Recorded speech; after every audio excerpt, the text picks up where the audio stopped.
hatiku tak tahan menunggu.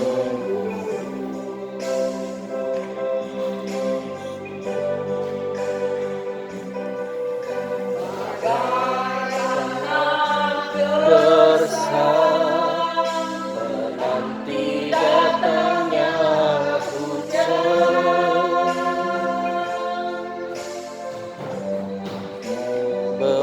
Begitupun jiwaku, Tuhan,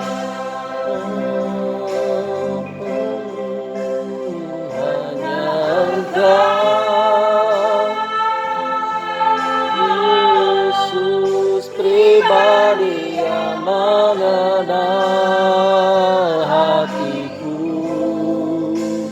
Tiada yang tersembunyi bagimu, suruh isi hatiku kau tahu, dan bawaku untuk lebih dekat lagi padamu. Tinggal dalam indahnya dekapan kasih-Mu.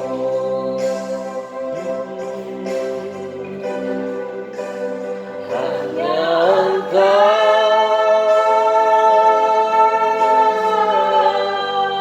pribadi yang mengenal hatiku. Tiada yang tersembunyi bagimu, suruh isi hatiku kau tahu, kau bawaku untuk lebih dekat lagi padamu. Tinggal dalam indahnya dekapan kasih.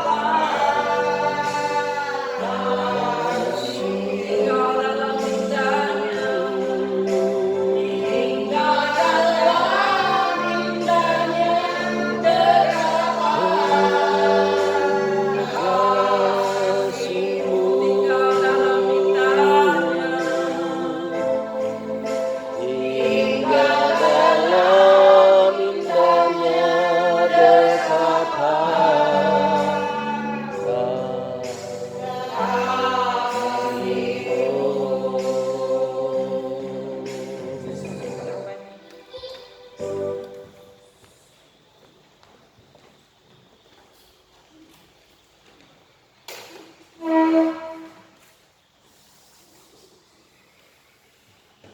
Saatnya untuk kami membuka hati bagi kebenaran firman-Mu, Tuhan.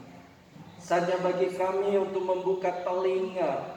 Saatnya bagi kami membuka mata untuk melihat.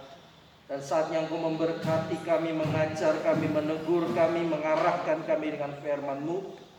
Dalam tuntunan-Mu kami aman. Dalam penyertaan-Mu kami tenang. Dunia yang sedang bergolak dengan pergumulan dan persoalan hari-hari sukar yang sedang terjadi, tidak ada kekuatan manusia yang bisa dan sanggup untuk mengatasi kalau Tuhan tidak campur tangan. Itu sebabnya kami merendahkan diri kami. Tuhan bantu kami dan tolong kami, tuntun setiap kami dengan kebenaran. Dan malam hari ini kami membuka hati untuk terima kebenaran firman-Mu. Roh Kudus, kami siap dibentuk dan diajar oleh firman-Mu. Dalam nama Yesus. Amin. Amin. Silakan duduk Ibu-ibu. Shalom. Shalom. Ya, Tuhan Yesus baik buat setiap kita. Amin. Ibu-ibu yang dikasih Tuhan, sebelum kita sama-sama lihat Alkitab kita, saya ingin membaca sebuah pernyataan yang ditulis dalam sebuah buku yang sedang saya baca. Buku ini judulnya adalah Jesus is coming soon. Yesus segera datang. mengamati tanda-tanda akhir zaman dan mempersiapkan kedatangannya kembali. Buku ini ditulis oleh seorang hamba Tuhan dari luar negeri yang bernama Guillermo Maldonado. Apa yang saya mau sampaikan? Kalau ibu-ibu senang membaca, ibu-ibu bisa cari buku ini, ya, tidak harus pergi ke luar kota. Sekarang bisa lewat online pemesanannya. Nah, di dalam kata penghantar buku Jesus is Coming Soon ini, sayangnya banyak orang di gereja saat ini belum mengakui fakta ini. Fakta apa itu? Fakta di mana kita sedang menjalani hari-hari hidup yang bukan hanya sedang mendekati akhir zaman, tetapi memang sedang ada di dalam akhir zaman. Mereka terutama mengadopsi pola pikir politik, sehingga ya berpolitik. Sampai-sampai urusan keyakinan, urusan keagamaan pun dijadikan komoditas politik. Ya, kalau memang kamu setuju sepakat dengan saya, ayo. Tapi kalau nggak setuju ya sikap. Sampai-sampai pola pikirnya pola pikir politik. Apa yang saya mau dapat untung? Kalau saya masih beribadah, kalau saya masih bergereja, kalau saya masih menjalani hidup iman saya mau dapat apa? Pola pikirnya pola pikir politik, pola pikirnya pola pikir dagang. Hitung-hitungan dengan Tuhan. Untung ruginya dulu. Kalau zaman sekarang ya udahlah. Jangan terlalu fanatik, kita justru harus berhikmat. Wow, luar biasa. Ya kan, kata-kata harus berhikmat. Sehingga hari-hari ini orang lebih berhikmat daripada beriman. Itu harus diwaspadai. Bukan berarti kita hidup sembarangan, hidup ceroboh, tidak. Tetapi jangan sampai kita terlalu berhikmat tetapi tidak beriman. Hikmatnya hikmat yang salah, bukan hikmat yang dari Tuhan. Ya, dan memang itu terbukti. Kalau urusannya dengan COVID-19, oke.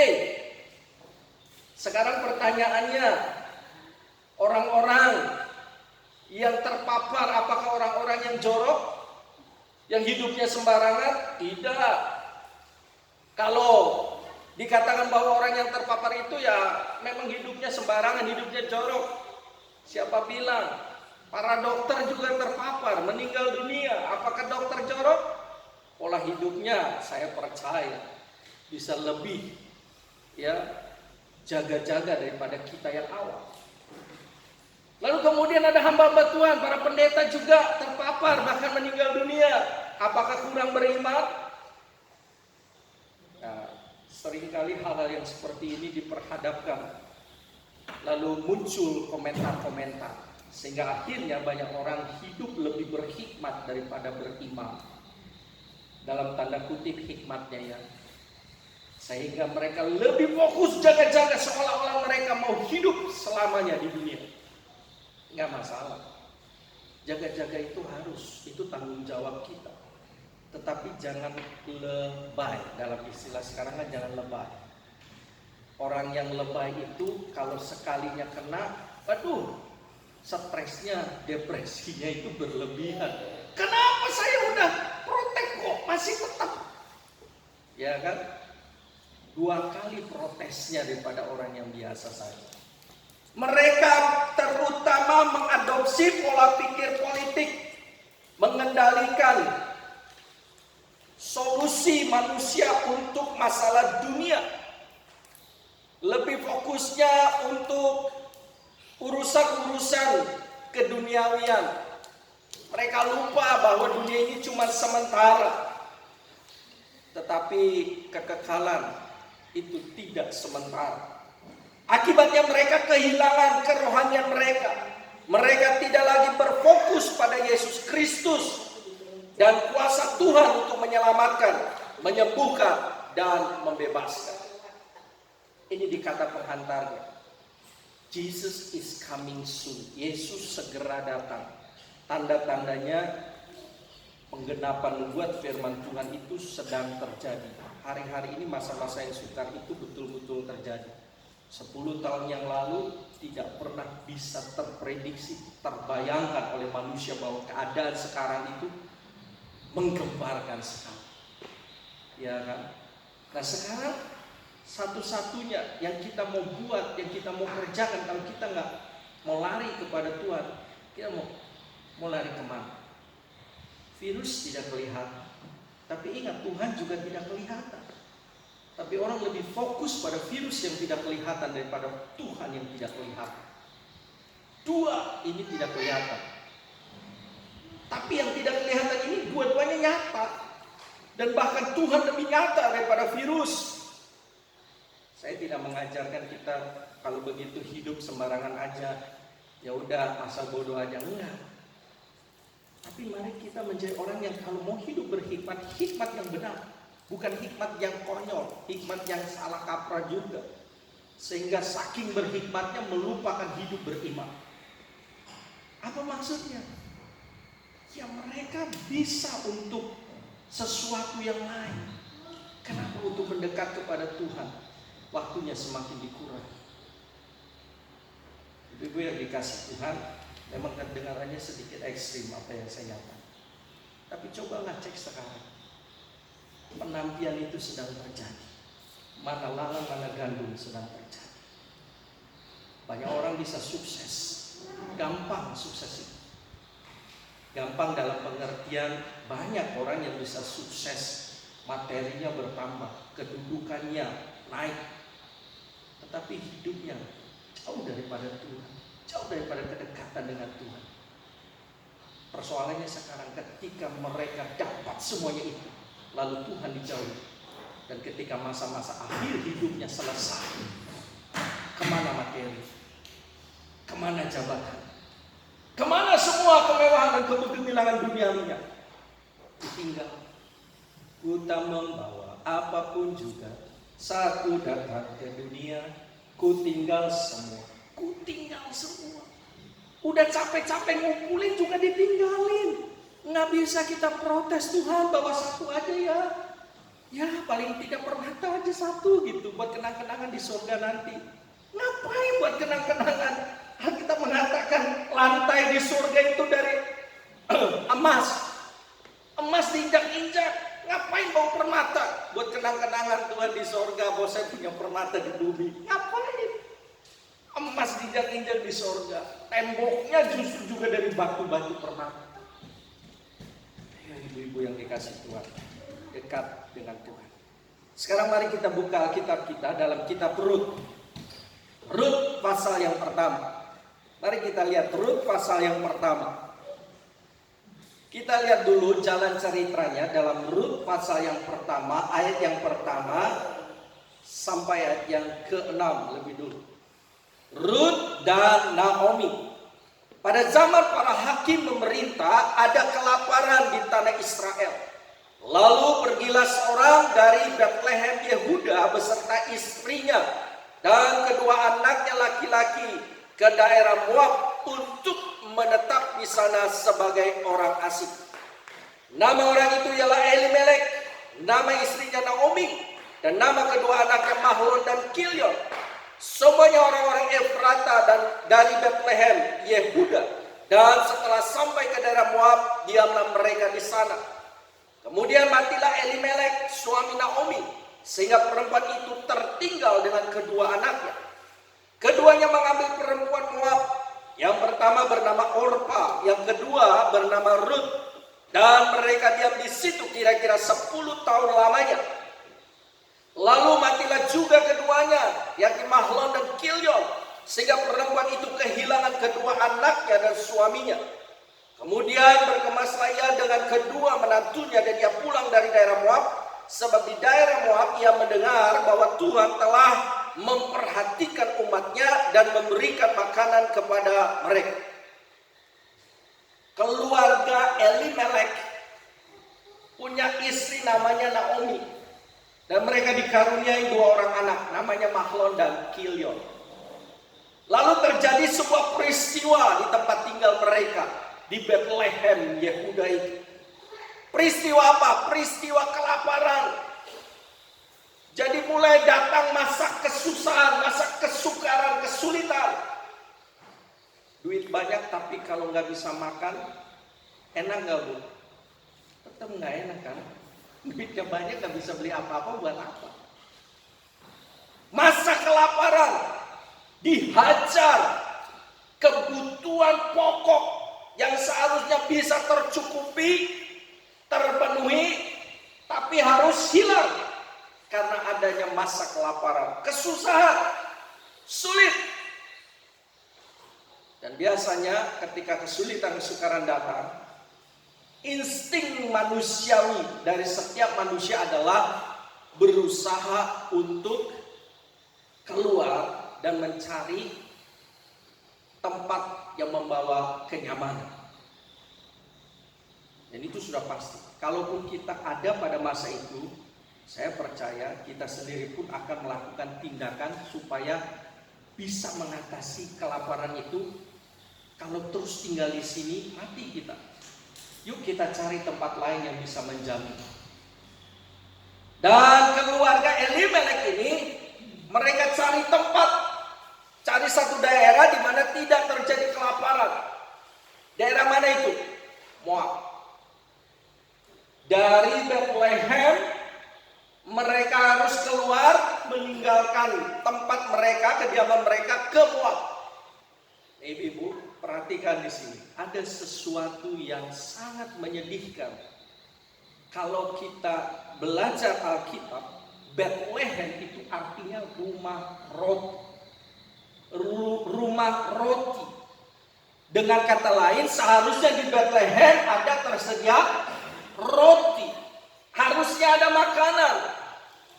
Tapi ternyata di rumah roti tidak ada roti. Di rumah roti tidak ada makanan. Kelaparan. Jangan sampai hal ini terjadi dalam kehidupan kita.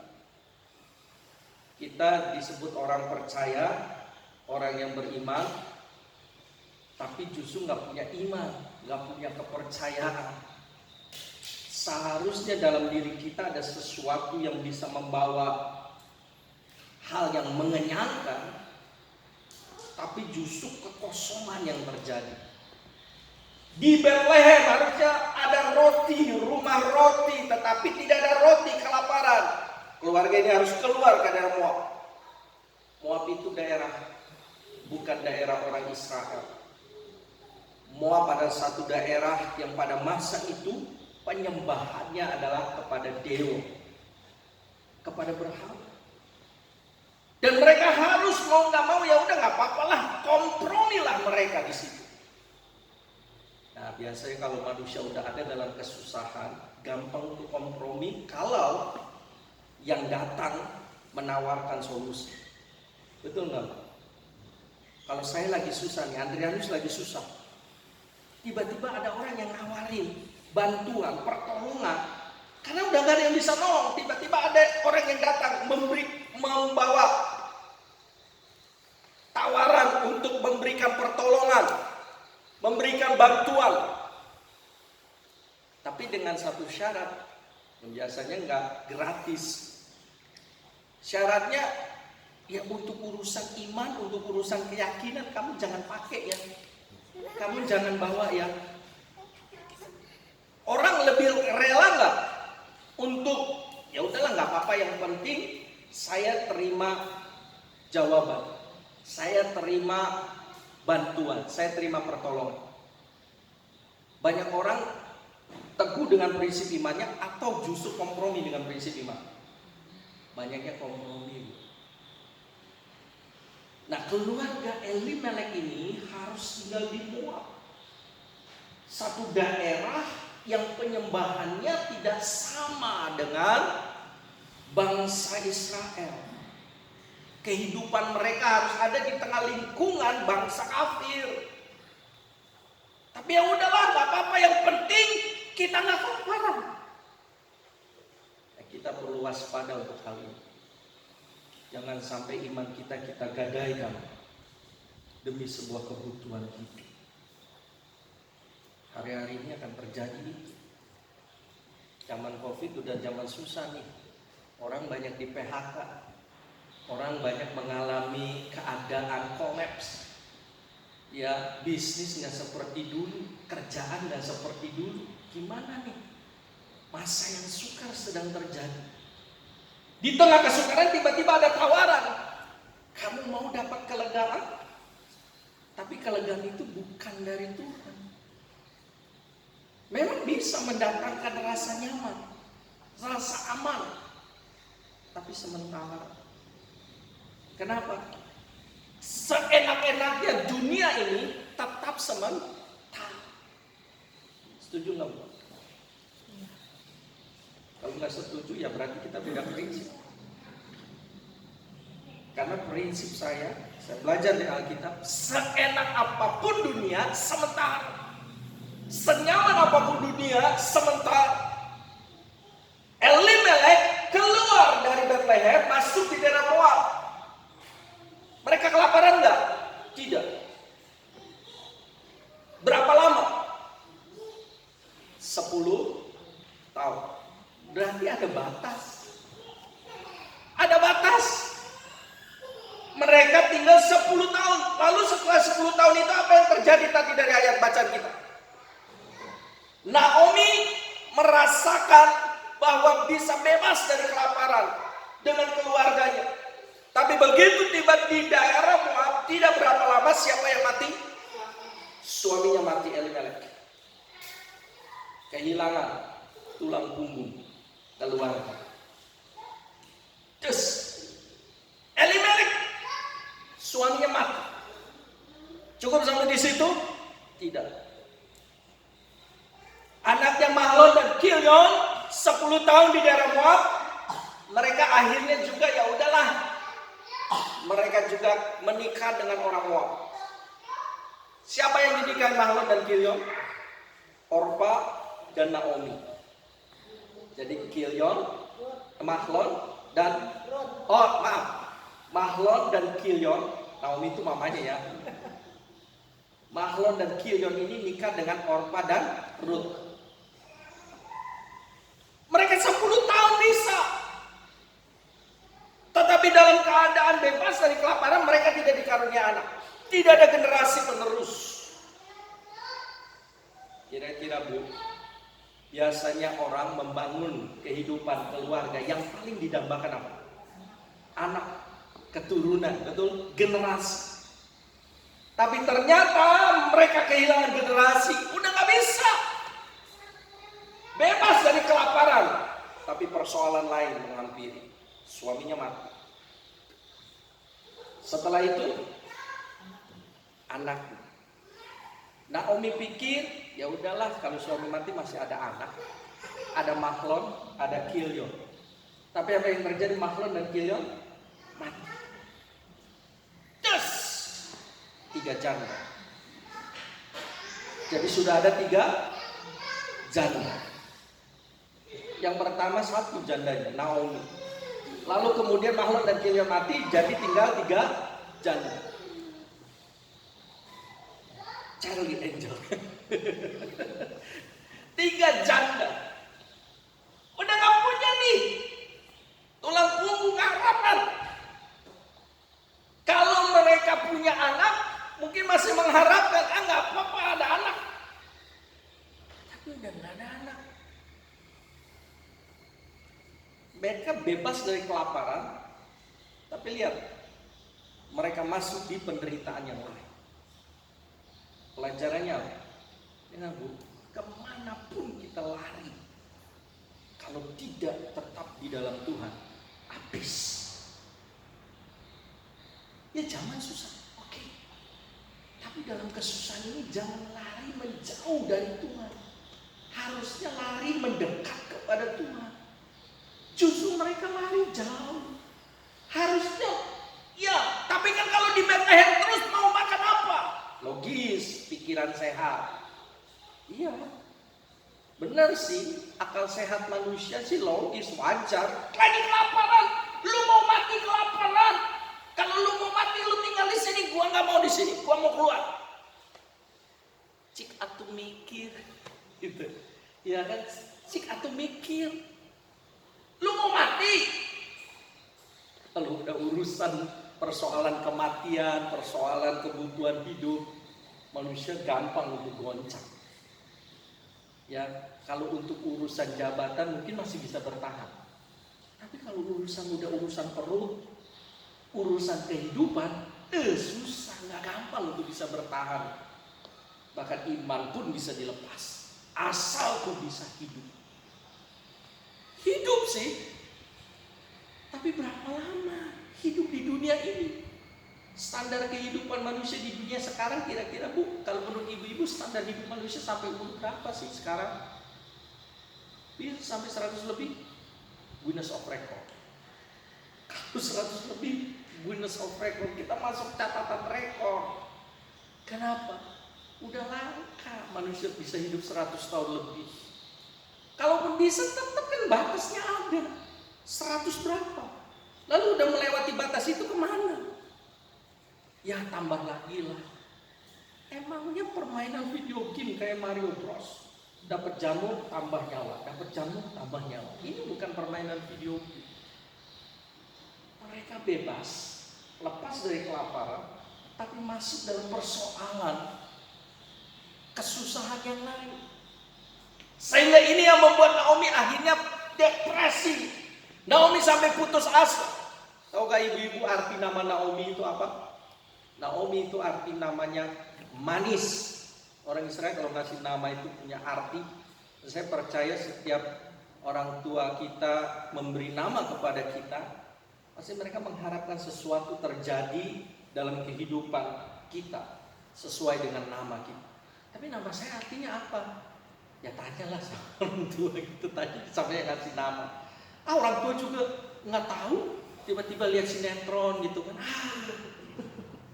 Nama pemain sinetron aja. Mungkin mereka mau supaya nanti bisa masa depannya terkenal seperti bintang sinetron.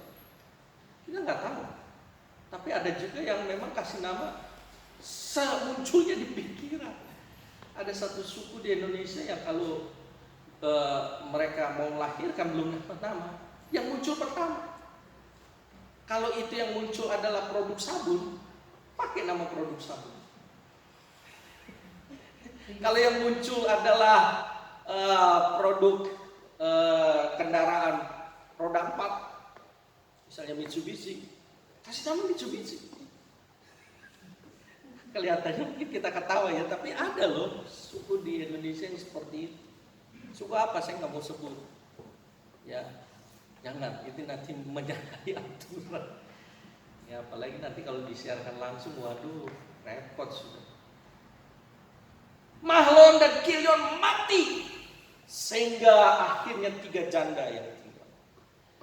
Naomi itu arti namanya manis. Tentu harapannya adalah ada kemanisan yang terjadi dalam hidupnya. Tapi apakah manis hidupnya? Naomi berkata, coba lihat di dalam bacaan kita kitab Rut ini, pasal yang pertama ayat yang ke-21. Pasal yang pertama ayat yang ke-20. Tetapi ia berkata kepada mereka, janganlah sebutkan aku Naomi, sebutkanlah aku Mara. Saking adanya kekecewaan, rasa depresi, stres dalam kehidupan Naomi, sehingga Naomi berkata, jangan panggil aku Naomi, panggil aku dengan sebutan Mara. Tahu Mara artinya apa, Bu? Mara itu artinya pahit. Bangsa Israel pernah ada di satu daerah yang namanya daerah Mara. Mara ini ada satu mata air, dan ketika bangsa Israel itu kehausan, mereka ambil air dari mata air di daerah Mara itu. Ketika diambil, mereka minum, mereka nggak bisa minum. Kenapa? Airnya pahit. Pahit. Sehingga Naomi berkata, jangan panggil aku Naomi, panggil aku Mara. Pahit. Itu yang terjadi. Sehingga Naomi mengalami kepahitan hidup. Dan terjadi. Sudah masa kelaparan, sekarang suami meninggal, anak meninggal, dia harus hidup dengan menantu. Pikiran Naomi, menantu gue sayang kan nanti ya sama saya gitu. Ini saya ada di daerah menantu saya nih, bukan di daerah saya, bukan di tanah kelahiran saya. Dan akhirnya Naomi memutuskan begitu, bilang kepada Rut dan Orpa, Sekarang kita lihat ayat yang ke-15. Ayat yang ke-15. Berkatalah Naomi, maaf, ayat yang ke-14 dulu. Menangis pulalah mereka dengan suara keras, lalu Orpa mencium mertuanya itu minta diri, tetapi Rut tetap berpaut padanya. Maksudnya apa? Maksudnya begini. Ketika Mahlon dan Kilion nggak ada, kebiasaan budaya orang Israel adalah iparnya itu harus mengawini. Kalau dia punya kakak, kakaknya mati, maka adiknya harus kawin dengan istri kakaknya itu supaya membangkitkan keturunan bagi kakaknya. Itu budaya Israel pada waktu itu. Tetapi yang terjadi pada Naomi, mereka nggak punya anak lain, 2 saja, dan dua-duanya sudah meninggal. Sekarang mau dikasih ke siapa si Orpa dan Rut ini? Mau dinikahin sama siapa? Saya udah nggak punya anak. Itu sebabnya Naomi bilang sama Orpa dan Rut ini, Orpa, Rut, saya udah gak punya anak, suami juga udah gak punya. Udahlah, sekarang kita hidup masing-masing aja. Kalian pulang aja lah, kembali aja ke rumah kalian. Saya juga mau kembali lagi ke tempat asal saya. Karena di ayat yang ke-6 tadi, saya udah dengar bahwa telah terjadi pemulihan. Saya mau kembali ke Bethlehem. Udah, kalian pulang aja ya, jangan ngikut saya. Kalau ngikut saya nanti kalian juga menderita terus.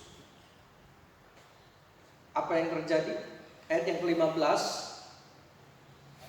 Berkatalah Naomi, telah pulang iparmu kepada bangsanya dan kepada para allahnya, pulanglah mengikuti iparmu itu. Waktu Naomi menawarkan Rut, Orpa pulang aja. Orpa mulai berpikir logis. Nah, selalu kelemahan manusia itu dicik atau mikir. Nggak salah sih dengan berpikir, tapi jangan sampai kita terlalu banyak mikir, kehilangan iman. Banyak mikir, kehilangan kepercayaan. Sebab di Indonesia, di dunia, dimanapun tidak pernah kekurangan orang pintar. Betul? Ya, orang pintar banyak. Tapi pertanyaannya, kalau orang pintar itu dikumpulkan sekalipun, sampai detik ini sudah selesai masalah pandemi? Sudah selesai? Bahkan lebih kering